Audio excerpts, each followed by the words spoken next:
Hey everybody, welcome to episode 3 of the Litrpg Podcast. I'm Ramon Mejia.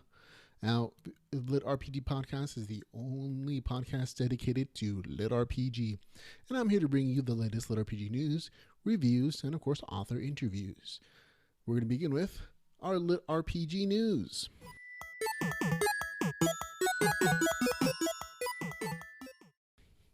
Our first story, the 5th book in the Chaos Seed series, The Land Swarm, is now available for pre-order.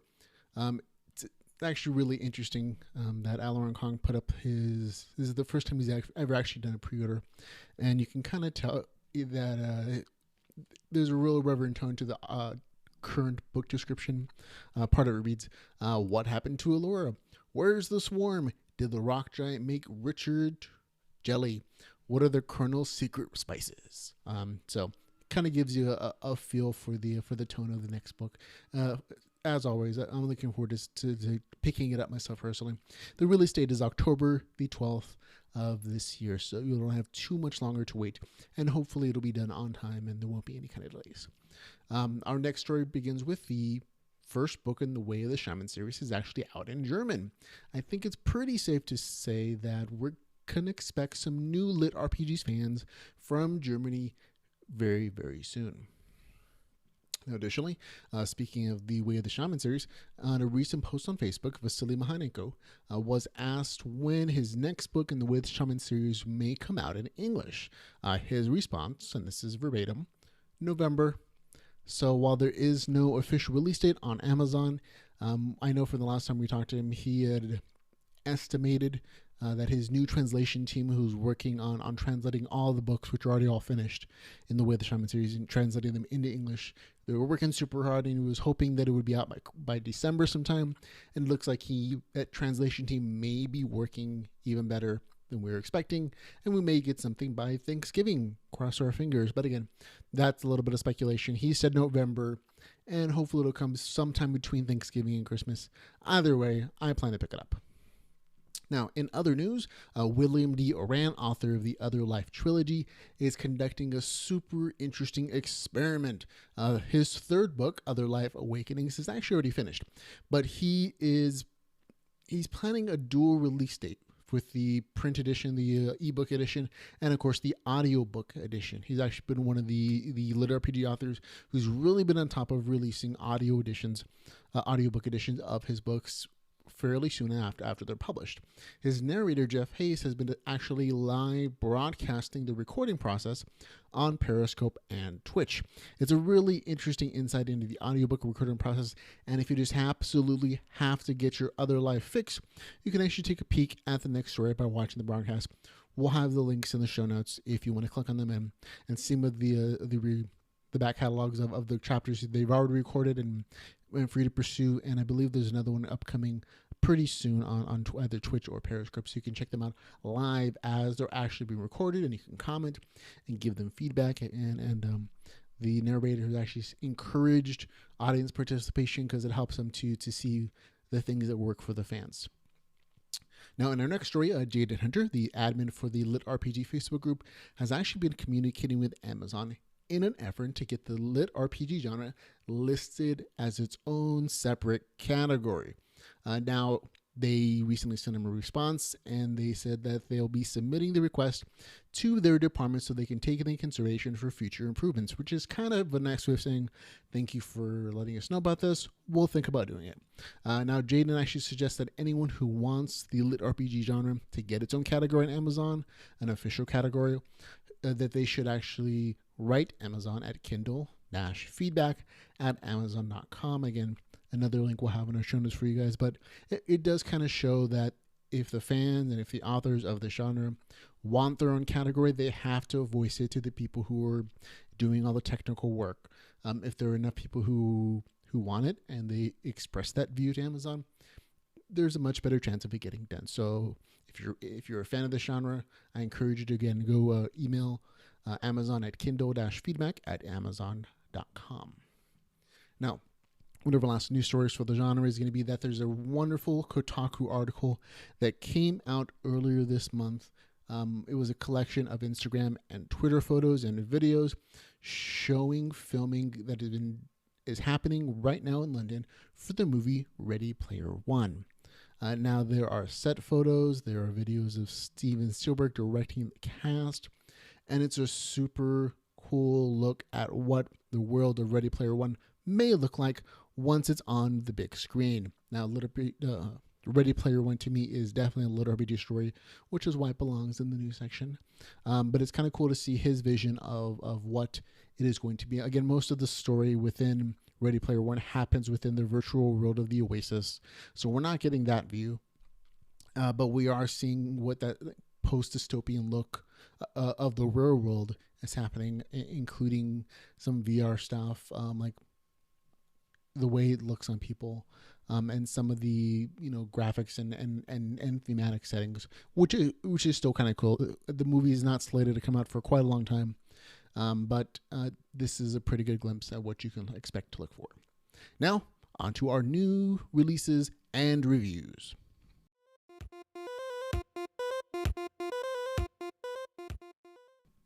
The first story we're going to talk about is going to be 4D6, which is set in the world of the Caverns and Creatures world. If you're familiar with the Critical Failure series written by Robert Bevan, this is a series of short stories that he's written in that same universe with those same characters, and it's really just a collection of the last 6 short stories that he's written in the Caverns and Creatures series. It includes the following titles: Gin Bells, Genital Harpies, The Unwashed Asses, Be or Guest, White Trash, and Probing the Anise. Robert Bevan has a very unique flair for wordplay here, so it's always nice to see these really fun titles.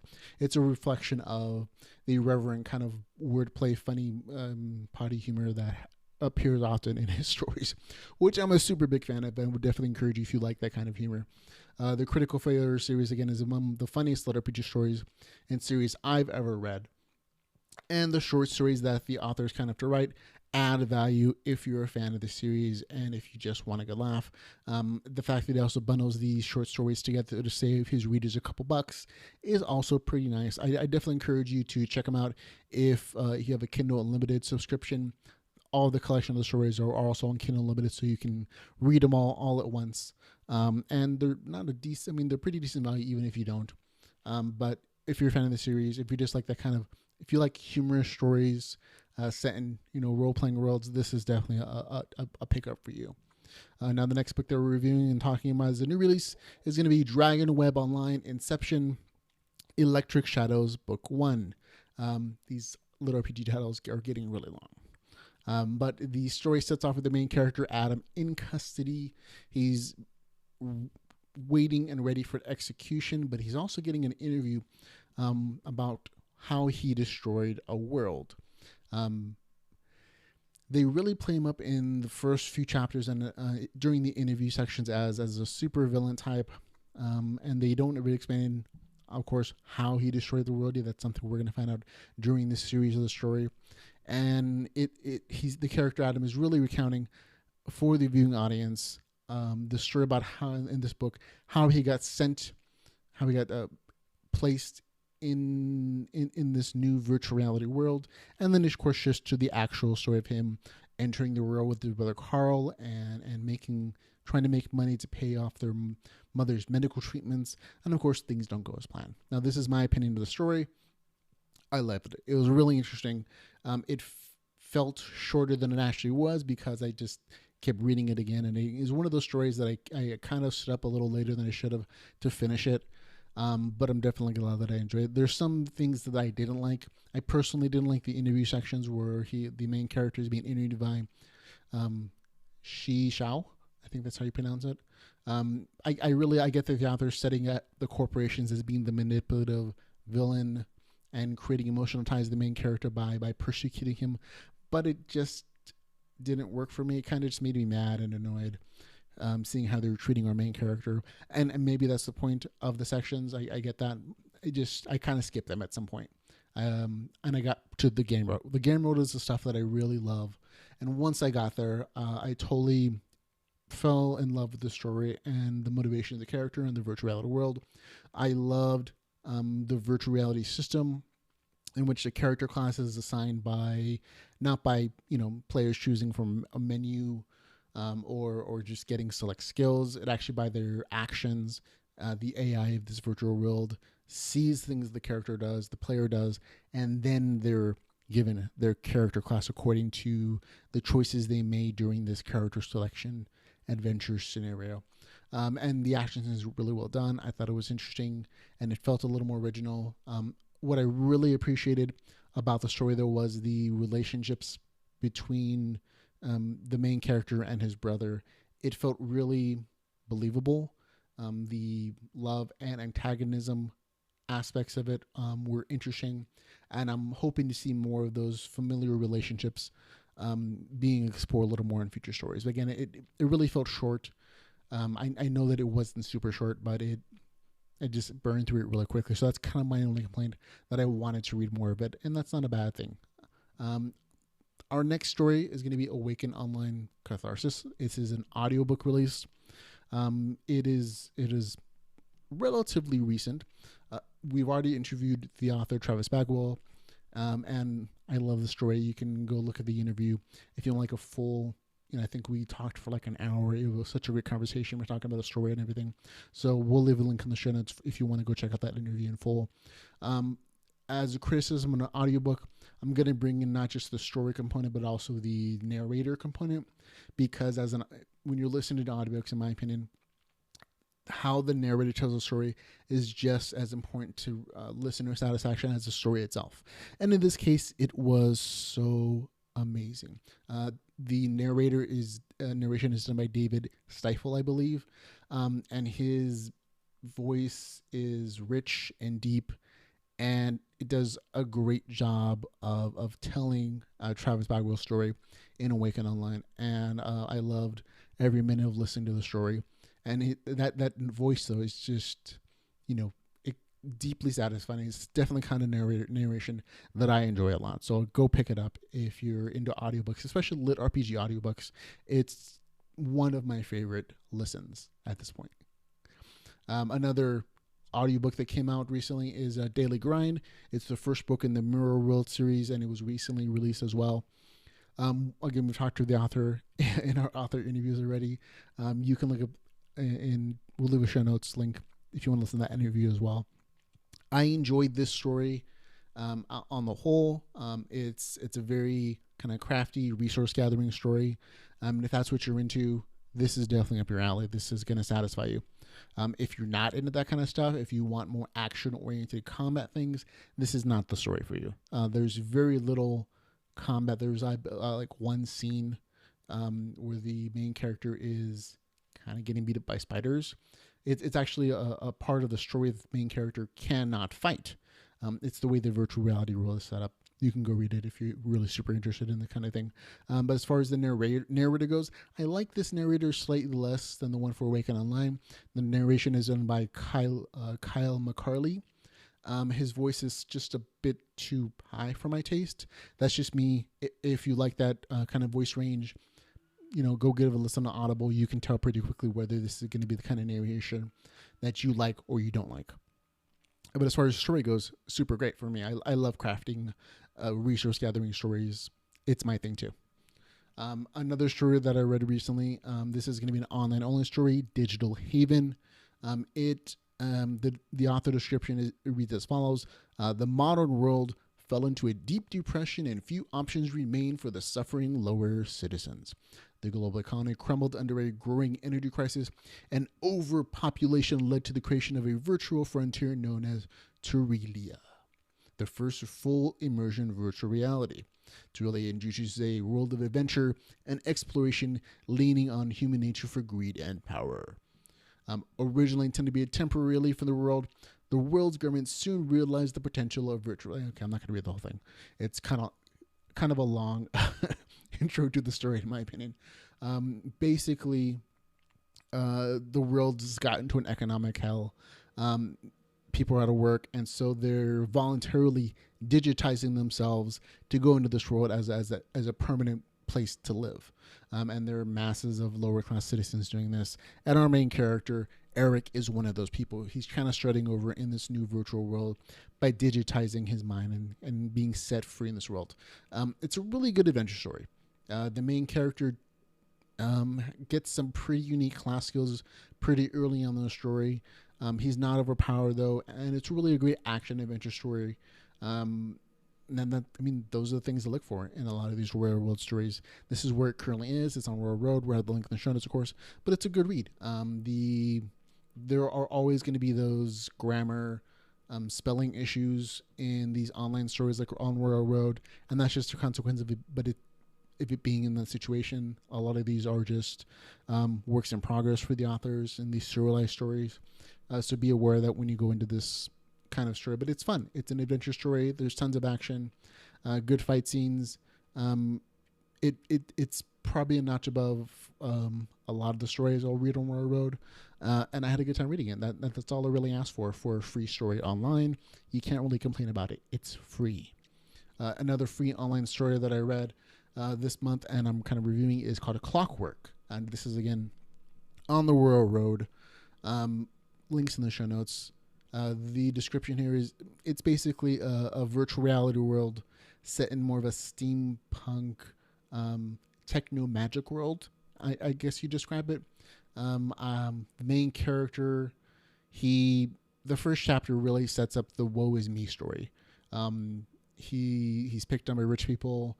Bad things happen to him. He gets sent to jail for murder he doesn't commit. And the murder actually, takes his sister's use of her legs. Bad things happen to the main character.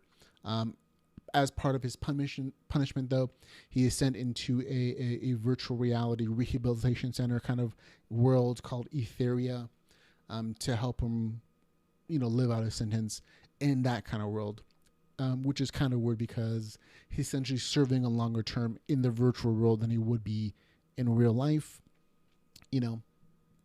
Seems like a plot hole to me, but again, free story. I love the action of the story. The things I really loved about this story are the unique story opportunities presented by the main character not choosing the human race or an elf race or a dwarf race, things we're familiar with. The main character chooses to be a clockwork race, which is kind of a steampunk version of a robot. And it allows for some really interesting game mechanics, like having to rebuild yourself before you can start your journey. Being repair skills and production skills being really important within the race because that's how they evolve. They don't gain stats from training necessarily. But from improving their clockwork kind of steampunk bodies. And it's that those interesting story opportunities are really what drew me in. The grammar gets a little funky sometimes, and the spelling does too as well. But again, it's free, it's online. It's probably a work in progress for that, or if it's. But I've been enjoying. I haven't finished it. It's a little bit long, a serialized story. But what I've read so far has been really enjoyable, and I've had a good time reading a unique kind of story. So I definitely encourage you to if you read it and you don't like those woe is me setup stories, skip the first chapter, go to chapter 2. That's where the story gets in the game world, and I don't think you're going to miss too much. Now, another online story I reviewed recently and read is Alistair's Great and Powerful Startup Dungeon. This is another online story. There's a really long synopsis that you can read on the road for in the description if you want to. But it comes down to this. The main character dies and he's reincarnated as a dungeon. This story actually brings some really unique pieces of humor. It's fun. And again, I don't ask for a lot from a free online story. It's well written enough and the story is cool. It's interesting how the main character doesn't just want to be a successful dungeon and getting the adventurers to come in and killing them and gaining their essence, but he also wants to. He's kind of like the laziest dungeon ever, in that he doesn't really want to do work, but he understands that he has to do work if he wants to survive and live. And the author kind of pulls from several genres of Japanese RPGs, some harem-y kind of stuff occasionally, but it's really well done, tasteful, and interesting, and it's fun to see how the dungeon chooses to progress. If you're a fan of the game Dungeon Keeper, where it's like resource management, building traps, spawning monsters, that kind of thing, you're probably gonna like these kind of stories. And that's going to be it for the podcast, folks. We've given you some great news. We've talked about some reviews. And next week, we're going to probably put up an interview. I don't have anybody scheduled currently this month for a fresh author interview yet. I've been waiting on a particular guest to post his stories and to get him out there before, to give him that slot for an interview. But if you're interested as a Litrpg author to do an author interview on the Litrpg Podcast, please feel free to contact me at feedback@geekmindspodcast.com or at litrpgpodcast@gmail.com. They both go to me, and I would love to talk to you about your story sometime. But other than that, that's kind of it for the podcast, folks. I hope you enjoyed this third episode. If I can't schedule a fresh interview for episode number 4, which is going to be for next week, I'll be playing a back catalog author interview from somebody you probably already are reading and know and love. But other than that, folks, thanks very much for listening to the podcast. And again, we haven't settled on a closing line script catchphrase yet, and I'm still looking for submissions.